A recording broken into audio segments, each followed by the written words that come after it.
Everybody, I know the press has just had a long session with the team here about what we're talking about today and this afternoon. And let me just start by saying I can't tell you how much I appreciate the three people standing next to me here for what they've agreed to do to help, particularly my best buddy, John Kerry. Asking a former Secretary of State to come back and do this has been as I know there's a big ask on the part of myself. I was going to blame Kamala for it as well, but for both of us. And but John's been deeply involved. The Secretary's been deeply involved in climate issues as a senator and one of the leaders legislatively as well. And I don't think anybody knows more about the issue and the damage that's been done by some of the executive orders of the previous administration. And Gina, you've run everything, Gina. Thank you very much. Let me get to it. Today is Climate Day at the White House, and which means that today is Jobs Day at the White House. We're talking about American innovation, American products, American labor, and we're talking about the health of our families and cleaner water, cleaner air, and cleaner communities. We're talking about national security, America leading the world in a clean energy future. It's a future of enormous hope and opportunity. It's about coming to the moment to deal with this maximum threat that that's now facing us, climate change, with a greater sense of urgency. In my view, we've already waited too long to deal with this climate crisis. We can't wait any longer. We see it with our own eyes, we feel it, we know it in our bones, and it's time to act. And I might note parenthetically, if you notice, the attitude of the American people toward greater impetus on focusing on climate change and doing something about it has increased across the board, Democrat, Republican, Independent. That's why I'm signing today an executive order to supercharge our administration's ambitious plan to confront the existential threat of climate change. It is an existential threat. Last year, wildfires burned more than 5,000 acres in the West, as no one knows better than the Vice President, former Senator from California, an area roughly the size of the entire state of New Jersey. More intense and powerful hurricanes and tropical storms pummel states across the Gulf Coast and along the East Coast. I can testify to that from Delaware. Historic floods, severe droughts have ravaged the Midwest. More Americans see and feel the devastation in big cities, small towns, coastlines, and in farmlands, in red states and in blue states. And the Defense Department reported that climate change is a direct threat to more than 2/3 of the military's operational critical installations. 2/3. And so this could well be on the conservative side. And many climate and health calamities are colliding all at once. It's not just the pandemic that keeps people inside, it's poor air quality. Multiple studies have shown that air pollution is associated with an increased risk of death from COVID-19. And just like we need a unified national response to COVID-19, we desperately need a unified national response to the climate crisis, because there is a climate crisis. We must lead global response, because neither challenge can be met, as Secretary Kerry has pointed out many times, by the United States alone. We know what to do. We've just got to do it. When we think of climate change, we think of it, this is a case where conscience and convenience cross paths, where dealing with this existential threat to the planet and increasing our economic growth and prosperity are one and the same. When I think of climate change, I think of, and the answers to it, I think of jobs. A key plank of our Build Back Better recovery plan is building a modern, resilient climate infrastructure and clean energy future that will create millions of good-paying union jobs, not $7, $8, $10, $12 an hour, but prevailing wage and benefits. You know, we can put millions of Americans to work modernizing our water systems, transportation, our energy infrastructure to withstand the impacts of extreme climate. We've already reached a point where we're going to have to live with what it is now. That's going to require a lot of work all by itself without it getting any worse. When we think of renewable energy, We see American manufacturing, American workers racing to lead the global market. We see farmers making American agriculture first in the world to achieve net zero emissions and gaining new sources of income in the process. And I want to parenthetically thank the Secretary of Agriculture for helping me put together that program during the campaign. We see small business and master electricians designing, installing, and innovating energy-conserving technologies in building homes and buildings. And we're going to reduce electric consumption and save hundreds of thousands of dollars a year in energy costs in the process. And when the previous administration reversed the Obama-Biden vehicle standard and picked big oil companies over American workers, the Biden-Harris administration will not only bring those standards back, will set new, ambitious ones that our workers are ready to meet. We see these workers building new buildings, installing 500,000 new electric vehicle charging stations across the country as we modernize our highway system to adapt to the changes that have already taken place. We see American consumers switching to electric vehicles through rebates and incentives, and the residents of our cities and towns breathing cleaner air and fewer kids living with asthma and dying from it.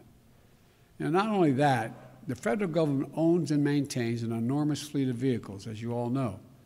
With today's executive order, combined with the Buy American executive order I signed on Monday, we're going to harness the purchasing power of the federal government to buy clean, zero-emission vehicles that are made and sourced by union workers right here in America.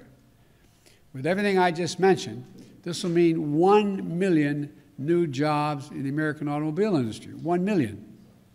And we'll do another thing. We'll take steps towards my goal of achieving 100% carbon pollution-free electric sector by 2035, transforming the American electric sector to produce power without carbon pollution will be a tremendous spur to job creation and economic competitiveness in the 21st century, not to mention the benefits to our health and to our environment. Already, 84% of all new electric capacity planned to come onto the electric grid this year is clean energy. Clean energy. Why? Because it's affordable, because it's clean, because in many cases it's cheaper, and it's where we're keeping up. They're keeping up. We're going to need scientists and national labs, land-grant universities, historical black colleges and universities to innovate the technologies needed to generate, store, and transmit clean electricity across distances, and battery technology and a whole range of other things. We need engineers to design them and workers to manufacture them. We need iron workers and welders to install them. Technologies they invent, design, and build will ultimately become cheaper than any other kind of energy, helping us dramatically expand our economy and create more jobs with a cleaner environment. And we'll become the world's largest exporter of those technologies, creating even more jobs. You know, we're also going to build 1.5 million new energy-efficient homes and public housing units that are going to benefit communities 3 times over. 1, by alleviating the affordable housing crisis. 2, by increasing energy efficiency. And 3, by reducing the racial wealth gap linked to home ownership. We're also going to create more than 250,000 jobs to do things like plug the millions of abandoned oil and gas wells that pose an ongoing threat to the health and safety of our communities. They're abandoned wells that are open now. And we're going to put people to work. They're not going to lose jobs in these areas. They're going to create jobs. They're going to get prevailing wage to cap those over 1 million wells. These aren't pie-in-the-sky dreams. These are concrete, actionable solutions. And we know how to do this. The Obama-Biden administration reduced the auto industry, rescued the auto industry, and helped them retool. We need solar energy, cost competitive with traditional energy, weatherizing more, we made it cost competitive, weatherizing more than 1 million homes. The Recovery Act of our the Democratic administration, made record clean energy investments, $90 billion. The President asked me to make sure how that money was spent. on everything from smart grid systems to clean energy manufacturing. Now, the Biden-Harris administration is going to do it again and go beyond. The executive order I'll be signing establishes the White House Office of Domestic Climate Policy, and it'll be led by one of America's most distinguished climate leaders, former EPA Director Gina McCarthy. As the head of the new office and my National Climate Advisor, Gina will chair the National Climate Task Force, made up of many members of our cabinet, to deliver a whole-of-government approach to the climate crisis. It's not time for small measures. We need to be bold. So let me be clear. That includes helping revitalize the economies of coal, oil, and gas and power plant communities. We have to start by creating new good-paying jobs, capping those abandoned wells, reclaiming mines, turning old brownfield sites into new hubs of economic growth, creating new good-paying jobs in those communities where those workers live, because they help build this country. We're never going to forget the men and women who dug the coal and built the nation. We're going to do right by them, make sure they have opportunities to keep building the nation in their own communities and getting paid well for it. While the whole-of-government approach is necessary, though, it's not sufficient. We're going to work with mayors and governors and tribal leaders and business leaders who are stepping up, and the young people organizing and leading the way. My message to those young people is you have the full capacity and power of the federal government. Your government is going to work with you. Now, today's executive order also directs the Secretary of the Interior to stop issuing new oil and gas leases on public lands and in offshore waters wherever possible. We're going to review and reset the oil and gas leasing program. Like the previous administration, we'll start to properly manage, unlike it, we're going to start to properly manage lands and waterways in ways that allow us to protect, preserve them, the full value that they provide for us for future generations. Let me be clear, and I know this always comes up. We're not going to ban fracking. We'll protect jobs and grow jobs, including through stronger standards like controls from methane leaks and union workers willing to install the changes. Unlike previous administrations, I don't think the federal government should give handouts to big oil to the tune of $40 billion in fossil fuel subsidies. And I'm going to be going to the Congress asking them to eliminate those subsidies. We're going to take money and invest it in clean energy jobs in America. Millions of jobs in wind, solar, and carbon capture. In fact, today's action is going to help us increase renewable energy production from offshore wind and meet our obligation to be good stewards of our public lands. It establishes a new, modern-day civilian climate corps that I called for when I was campaigning to heal our public lands and make us less vulnerable to wildfires and floods. Look, this executive order I'm signing today also makes it official that climate change will be at the center of our national security and foreign policy. As Secretary Kerry, as our special presidential envoy for climate, with him, the world knows how serious I am about by appointing one of America's most distinguished statesmen and one of my closest friends speaking for America on one of the most pressing threats of our time. John was instrumental in negotiating the Paris Climate Agreement that we rejoined, this administration rejoined on day one, as I promised. And today's executive order will help strengthen that commitment by working with other nations to support the most vulnerable to the impact of climate change and to increase our collective resilience. That includes a summit of world leaders that I'll convene to address this climate crisis on Earth Day this year, in order to establish a new effort to integrate the security implications of climate change as part of our national security and risk assessment and analysis will also be included.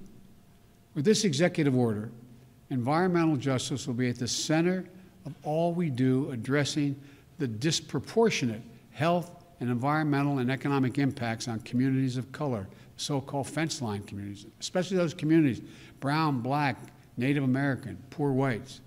It's hard, the hard-hit areas like Cancer Alley in Louisiana, or the Route 9 corridor in the state of Delaware.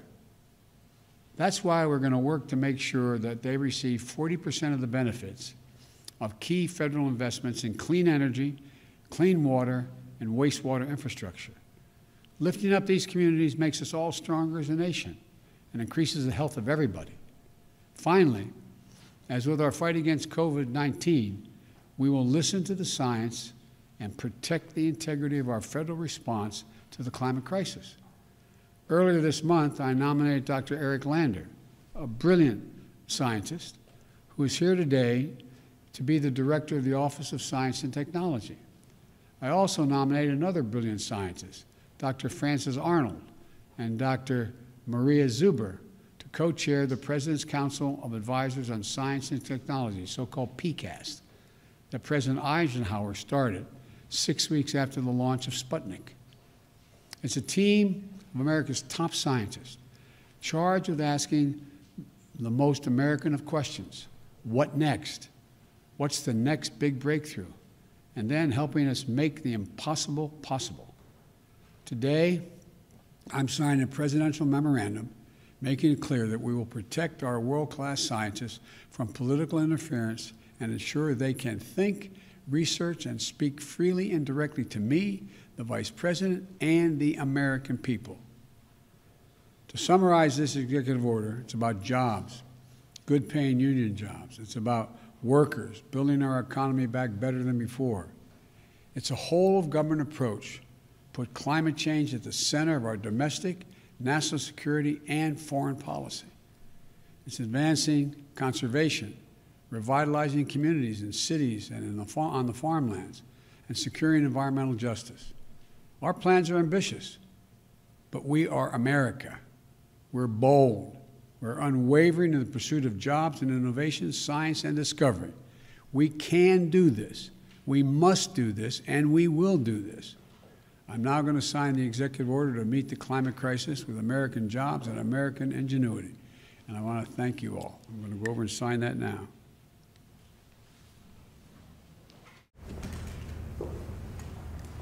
Use the right pens here.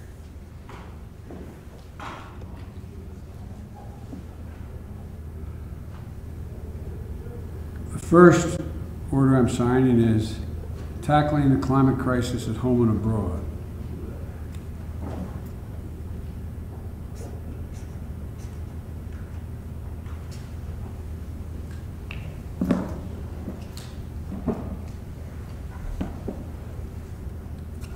This next one, for restoring trust in government through science and integrity and evidence-based policymaking.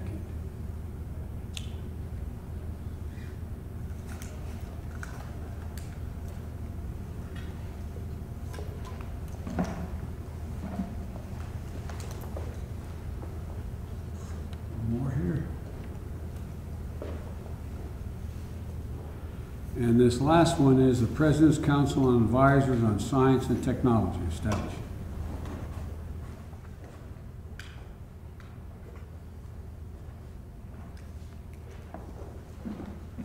I thank you all for your time. Sir, what kind of advice will you ask from Americans today? Thank you.